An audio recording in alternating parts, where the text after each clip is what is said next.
Hi friends, welcome to குறிஞ்சி.com. பார்க்கவே ரொம்ப சூப்பராக கண்ணாடி மாதிரி இருக்கக்கூடிய இந்த தேங்காய் அல்வா இன்றைக்கி எப்படி பண்ணுறதுன்னு பார்க்கலாங்க. வெறும் ஒரு மூடி தேங்காய் இருந்தால் போதும். கண்டிப்பாக இந்த அல்வா ரெசிபியை ட்ரை பண்ணி பாருங்கள். வாயில் வச்சோடனே வலிக்கிட்டு போயிடும். இதுக்கு நெய்யும் அதிகமாக தேவைப்படாதுங்க. ஒரு 2 ஸ்பூன் நெய் இருந்தாலே போதும். இந்த அல்வா நம்ம பண்ணி முடிச்சுடலாம். இப்போ இதுக்கு நான் ஒரு மூடி தேங்காய் எடுத்துகிட்டு அந்த கருப்பு பகுதியை நீக்கி பொடி பொடியாக கட் பண்ணி மிக்ஸி ஜாருக்கு மாற்றிருக்கேன். இது கூட 2 ஏலக்காயும், இப்போ நம்ம கட் பண்ணி அளந்து எடுத்த தேங்காயை ஏதாவது ஒரு கப்பில் அளந்து எடுத்துக்கோங்க. இப்போ அதே கப்பால் 2 கப் அளவுக்கு தண்ணி விட்டுக்கலாம். தண்ணி விட்டு இதை நல்லா ஒரு வாட்டி அடித்து எடுத்துக்கோங்க. இந்த பால் பார்த்திங்கன்னா நம்ம ஒரு தடவை தான் பிழிஞ்சு எடுக்க போகிறோம். இப்போ இதை வடிகட்டி நல்லா கெட்டியாக பிழிஞ்சு எடுத்துக்கலாம். இப்போ ஃபஸ்ட்டே நீங்கள் 2 கப்பு தேங்காய் தண்ணி சேர்க்காமல் ஒரு கப் அளவுக்கு தண்ணி விட்டு ஃபஸ்ட்டு தடவையும் அப்புறம் இன்னொரு கப்பு தண்ணி விட்டு 2வது தடவையும் கூட அடித்து எடுத்துக்கலாம். இப்போ இந்த தேங்காய் பார்த்திங்கன்னா நல்லா காய வச்சுட்டு நம்ம டெசிகேட்டட் கோகோனட் பவுடராக யூஸ் பண்ணிக்கலாங்க. ஏன்னா நம்ம இந்த தேங்காயில் பார்த்திங்கன்னா ஒரு தடவை தான் பால் எடுத்திருக்கோம். அதனால் இதை நல்லா காய வச்சு டெசிகேட் கோகோனட் பவுடர் ரெடி பண்ணிட்டோம்னா இதை வச்சு ஏதாவது ஸ்வீட் நம்ம ரெடி பண்ணிக்கலாம்.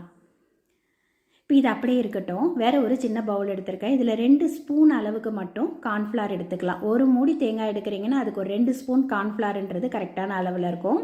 இப்போ இது கூட நம்ம பிழிஞ்சு வச்சுருக்கக்கூடிய தேங்காய் பாலை சேர்த்து நல்லா கட்டிகள் இல்லாமல் கலந்து விட்டுக்கலாம்.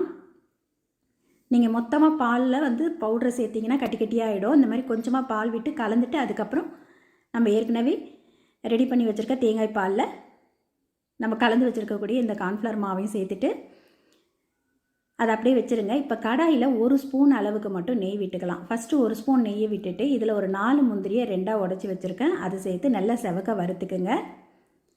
இதில் முந்திரி சேர்க்காமலும் நீங்கள் செய்து கொடுக்கலாம். அதே மாதிரி நெய்க்கு பதிலாக எண்ணெய் விட்டு கூட இந்த அல்வா பண்ணி கொடுக்கலாம். ரீஃபைண்ட் ஆயில் சேர்த்திங்கன்னா அந்த வாசனை எதுவுமே இருக்காமல் ரொம்ப நல்லாயிருக்கும்.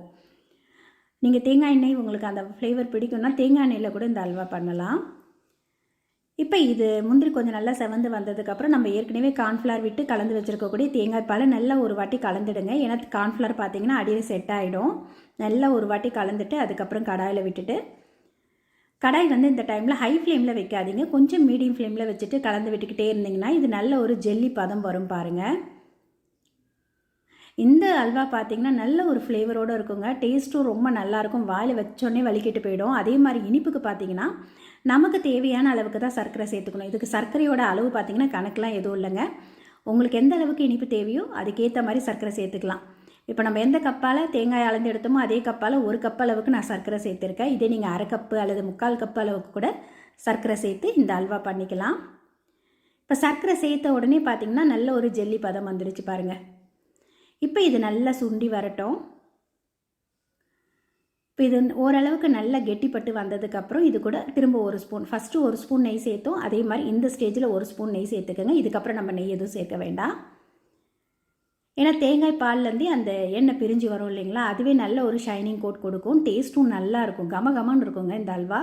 நமக்கு ஸ்வீட் சாப்பிட்ணுன்னு தோணும் போது சட்டு நம்ம வீட்டில் இருக்கக்கூடிய தேங்காய் அதே மாதிரி ஒரு 2 ஸ்பூன் அளவுக்கு நெய் அல்லது எண்ணெய் விட்டு இந்த அல்வா பண்ணி கொடுத்துடலாம்.